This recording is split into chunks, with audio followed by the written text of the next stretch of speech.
wabarakatuh. Perkenalkan, nama saya Handewi Nafisah dengan NIM 211400296. Saya merupakan salah satu mahasiswi dari Prodi Pendidikan Bahasa Arab di kelas C. Pada kesempatan kali ini, saya akan menjelaskan tentang teori stimulus respon. Tugas ini untuk memenuhi tugas pada mata kuliah psikolinguistik atau ilmu lugha an-nafsi dengan dosen pengampu Ustadz Rahmat Satria Dinata. Baiklah, teori-teori stimulus respon. Pada kesempatan ini saya akan menjelaskan tentang itu. Ada beberapa teori stimulus respon yang telah dikemukakan oleh beberapa para ahli.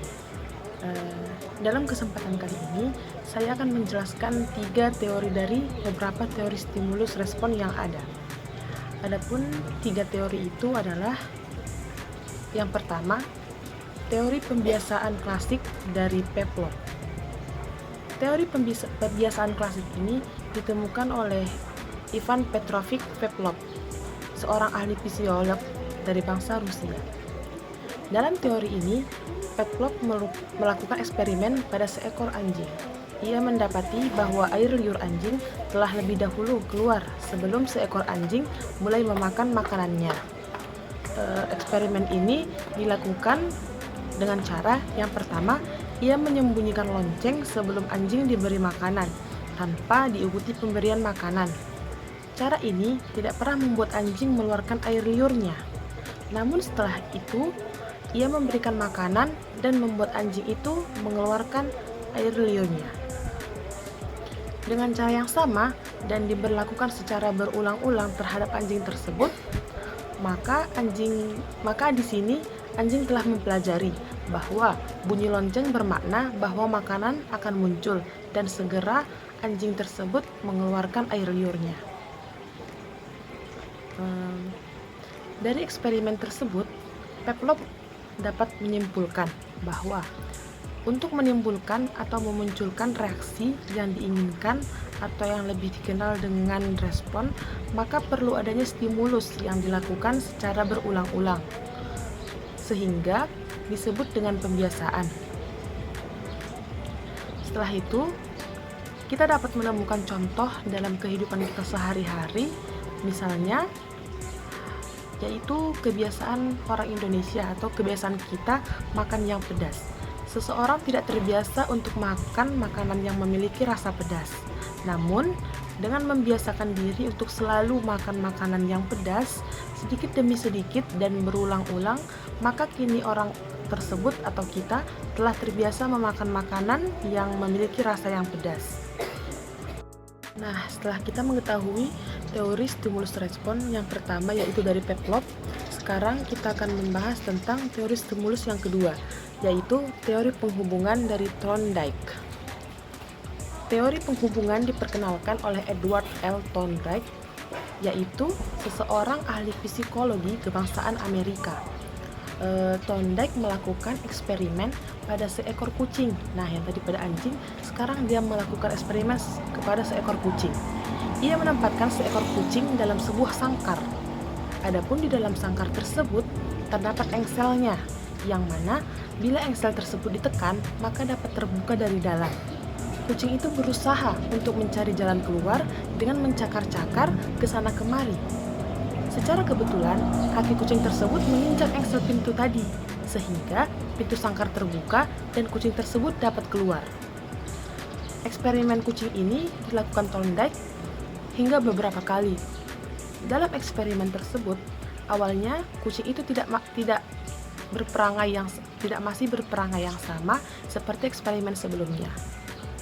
Namun, eksperimen tersebut terus dilakukan dan kucing tersebut membutuhkan waktu yang semakin sedikit untuk dapat membuka sangkar itu. Dan pada akhirnya, kucing itu dapat membuka sangkar tanpa harus mencakar dulu ke sana kemari. Dari eksperimen ini, Thorndike menyimpulkan bahwa untuk memperoleh hasil yang baik, maka kita memerlukan latihan. Nah, latihan yang dimaksud di sini adalah latihan yang dilakukan secara berulang-ulang dengan urutan yang benar dan secara teratur. Teori ini merujuk pada sistem coba-coba, yaitu mencoba-coba. Suatu kegiatan yang bila kita gagal dalam melakukannya, maka kita harus terus mencoba, hingga pada akhirnya kita juga bisa berhasil. Contoh nyata yang dapat kita jumpai dalam kehidupan kita sehari-hari, contohnya adalah belajar naik sepeda. Nah, pertama kali seseorang belum dapat menaiki atau mengendarai sepeda tersebut.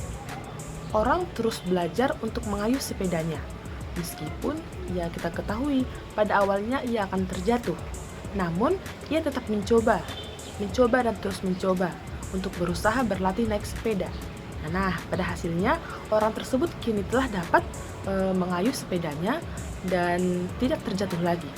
Contoh ini merupakan salah satu contoh dari teori penghubungan yang dikemukakan oleh Thorndike, yaitu bahwa hubungan stimulus dan respon dapat diperkuat melalui latihan-latihan dan mencobanya berulang-ulang kali. Setelah kita mengetahui teori Pavlov dan teori Thorndike, yang ketiga kita akan membahas tentang teori behaviorisme yang dicetuskan oleh Watson. Teori behaviorisme diperkenalkan oleh John B. Watson. John B. Watson adalah ahli psikologi berkebangsaan Amerika. Di Amerika Serikat, Watson dikenal sebagai bapak behaviorisme. Menurut Watson sendiri, dalam pembelajaran tidak ada perbedaan antara manusia dan hewan. Untuk membuktikan teori ini, Watson melakukan sebuah eksperimen terhadap Albert, seorang bayi yang sudah berumur 11 bulan. Awalnya, Albert adalah seorang bayi yang gembira. Ia tidak takut terhadap binatang, seperti tikus putih berbulu halus. Dalam eksperimen ini, Watson memulai percobaannya dengan memukul sebatang besi dengan sebuah palu. Setiap kali Albert mendekat untuk memegang tikus itu, Watson melakukan perlakuan yang sama seperti memukul besi tersebut. Dan akibatnya, Albert menjadi takut terhadap tikus dikarenakan pukulan besi tadi dan hewan ataupun benda lain yang berwarna putih. Karena tikus tadi berwarna putih, seperti kelinci putih ataupun jaket yang berwarna putih. Eksperimen yang telah dilakukan oleh Watson ini membuktikan bahwa pelaziman dapat mengubah perilaku seseorang secara nyata. Dari eksperimen Watson tersebut, kita dapat menyimpulkan bahwa dalam proses pembelajaran, sebagai perilaku yang terjadi adalah akibat pengaruh dari lingkungan sekitar kita. Dengan kata lain juga, bahwa karakter atau kepribadian seseorang individu atau seseorang manusia dapat terbentuk oleh karena dipengaruhi lingkungan sekitar atau lingkungan di mana ia tinggal ataupun di mana dia berada. Contoh yang nyata yang dapat kita jumpai dalam kehidupan kita sehari-hari yaitu ada seorang pria yang bersuku Bugis. Ia menikah dengan seseorang yang kini menjadi istrinya yang bersuku Sunda. Sukunya sangat berbeda jauh. Setelah mereka tinggal bersama sekian tahun di lingkungan keluarga istrinya, maka sang suami yang awalnya tidak tahu berbahasa Sunda, yang karena dia orang Bugis, kini telah dapat berbahasa Sunda dan memiliki dialek Sunda dalam berbicara atau logat Sunda dalam berbicaranya. Sang suami pun telah dapat memahami bahasa daerah istrinya. Nah, ini merupakan salah satu contoh dari teori yang dikemukakan oleh Watson. Nah, yang keempat adalah teori kesegaran dari Guthrie. Pada teori ini, belajar yang dikemukakan oleh Guthrie adalah hukum kontinuitas atau law of continuity. Guthrie menganggap penguatan mengubah kondisi yang menstimulasi dan karenanya mencegah terjadinya non-learning. Hukuman berhasil mengubah perilaku yang tidak diinginkan karena hukuman menimbulkan perilaku yang tidak compatible dengan perilaku yang dihukum. Hukuman akan gagal jika perilaku yang disebabkan oleh hukuman selaras dengan perilaku yang dihukum. Seperti halnya teori Thorndike. Guthrie menyarankan proses pendidikan dimulai dengan menyatakan tujuan, yakni menyatakan respon apa yang harus dibuat untuk stimulus. Dia menyarankan lingkungan belajar yang akan memunculkan respon yang diinginkan bersama dengan adanya stimulus yang akan diletakkan padanya. Jadi, motivasi dianggap tidak terlalu penting dalam pembelajaran. Namun yang diperlukan adalah siswa yang harus atau mesti merespons dengan tepat dalam kehadiran stimulus tertentu. Selanjutnya adalah teori pembiasaan operan dari Skinner. Teori pembiasaan operan dari Skinner menyatakan dalam teorinya operan conditioning atau pembiasaan perilaku respon. Disebutkan bahwa respon terjadi tanpa didahului oleh stimulus, melainkan terjadinya disebabkan adanya penguatan reinforce ini menimbulkan dan meningkatkan respon-respon tertentu, tetapi tidak terjadi dengan sengaja. Jadi, penguatan ini merupakan proses alamiah yang memang tidak disusun sebelumnya atau tidak di briefing sebelumnya. Teori ini didasarkan pada penelitiannya terhadap seekor tikus yang tergeletak di dalam kotak Skinner. Skinner box ini terdiri atas tombol yang bila mana ditekan akan mengeluarkan makanan.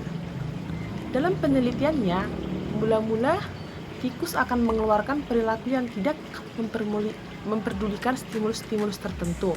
Namun, secara tidak sengaja, si tikus menginjak pengungkit yang akan mengeluarkan makanan. Dalam percobaannya yang dilakukan secara terus-menerus, ini diperolehlah bahwa tikus akan semakin cepat mencapai pengungkit untuk mendapatkan makanan dibandingkan waktu ia mencoba pertama kalinya. Makanan itu yang merupakan bentuk tulangan, sedangkan menginjak pengungkit merupakan tingkah laku operan yang akan terus-menerus meningkat seiring terjadinya tulangan tersebut. Namun, jika tidak terdapat penguatan, maka perilaku akan menurun, bahkan menghilang. Untuk menjelaskan proses keduanya, maka kita bisa lihat dari law of effect-nya. Dalam teori ini terdapat dua hukum yang mempengaruhi teori operan conditioning. Yang pertama, hukum operan conditioning dan hukum kepunahan operan. Hukum pengkondisian operan terjadi jika munculnya tingkah laku operan diikuti dengan penguatan. Ketika itu pula terjadi terus-menerus, maka akan terjadi penguatan terhadap tingkah laku itu. Nah, selanjutnya kita akan membahas tentang teori pengurangan dorongan dari ahli Hull. Pengurangan dorongan adalah teori pembelajaran yang mempunyai tujuan dari perilaku termotivasi adalah pengurangan keadaan dorongan. Teori ini mengasumsikan bahwa semua perilaku yang termotivasi atau adanya motivasi muncul dari dorongan yang berasal dari gangguan homeostasis dan respon yang mengarah pada pengurangan dorongan tersebut. Dorongan tersebut cenderung diperkuat atau diperkuat lagi. Misalnya, rasa lapar menciptakan dorongan untuk makan. Tindakan yang mengurangi ketegangan atau memuaskan kebutuhan akan diperkuat, sehingga lebih besar kemungkinannya bahwa individu atau seseorang akan melakukan perilaku tersebut lagi dan lagi ketika dihadapkan pada kebutuhan atau ketegangan yang sama di masa depan. Selanjutnya adalah teori mediasi dari Osgood. Osgood telah menjelaskan proses pemerolehan semantik atau makna berdasarkan teori mediasi atau penengahan ini. Menurut Osgood sendiri, makan merupakan hasil proses pembelajaran dan pengalaman seseorang dan merupakan satu proses mediasi untuk melambangkan sesuatu. Makna sebagai proses mediasi melambangkan dan merupakan satu bagian yang distinksikan dari keseluruhan respon terhadap satu objek yang telah dibiasakan pada kata objek itu. makna ini sebagai satu proses mediasi untuk merangsang seseorang memberikan respon dengan cara tertentu pada objek asli, terutama memberikan respon linguistik atau respon pada bahasa. Osgood juga memperkenalkan konsep sign atau tanda ataupun juga disebut sebagai isyarat. Sehubung dengan makna ini, menurut teori perilaku Osgood, maka semua sign baik dalam linguistik ataupun bukan bergantung pada proses-proses mediasi, pelambangan ataupun mediasi penengahan pelambang. Proses-proses mediasi pelambang ini berkembang melalui hubungan yang terjadi antara scene dengan objek dan juga peristiwa yang terjadi ketika manusia berinteraksi satu dengan yang lainnya. Nah, yang terakhir adalah teori dua faktor dari Mower. Teori dua faktor dari Mower secara lengkap teori yang disempurnakan atau revis two factor teori. Teori ini yang masih termasuk golongan teori stimulus respon diperkenalkan oleh D. Herbert Mower pada tahun 1960. Teori ini disebut teori dua faktor yang disempurnakan karena menurut Mower ada dua jenis pengukuhan. Pada teori sebelumnya hanya menganggap ada satu jenis pengukuhan. Kedua jenis pengukuhan itu menurut Mower adalah yang pertama pengukuhan bertambah atau incremental reinforcement, dan yang kedua adalah pengukuhan berkurang atau decremental reinforcement. Pengukuhan bertambah lazim juga disebut sebagai hukuman kedua atau tambahan karena perasaan takut atau perasaan kecewa telah dibangkitkan atau ditambah karena perasaan takut atau perasaan kecewa akan dibangkitkan setelah perasaan kecewa dan takut itu terjadi. Ditambah dengan pengukuhan ini, menurut Mower hanya perasaan ataupun emosi saja yang dapat dibiaskan, sedangkan perilaku tidak dapat. Jadi, setiap respon yang dilazimkan merupakan satu respon emosi yang bertindak sebagai suatu dorongan yang merangsang seseorang untuk bertindak. Jadi, adapun menurut Mower, perasaan takut, mengharap sesuatu, lega maupun kecewa merupakan reaksi penengah atau yang disebut mediasi yang telah dilazimkan terhadap rangsangan yang berhubungan dengan respon yang bisa menyebabkan hukuman. Pengukuhan berkurang merupakan ganjaran karena dengan berkurangnya pengukuhan, ketegangan yang disebabkan oleh perasaan takut menjadi berkurang, dan dengan demikian pengharapan atau perasaan lega telah dibangkitkan. Teori ini juga diterapkan oleh Mower dalam suatu kajian pemerolehan bahasa. Teori pemerolehan bahasa ibu yang diperkenalkan oleh Mower disebut self-satisfaction theory atau teori pemasaan diri. Mungkin hanya ini yang dapat saya sampaikan. Bagi kurang saya mohon maaf. Wabillahi taufiq wal hidayah. Wassalamualaikum warahmatullahi wabarakatuh.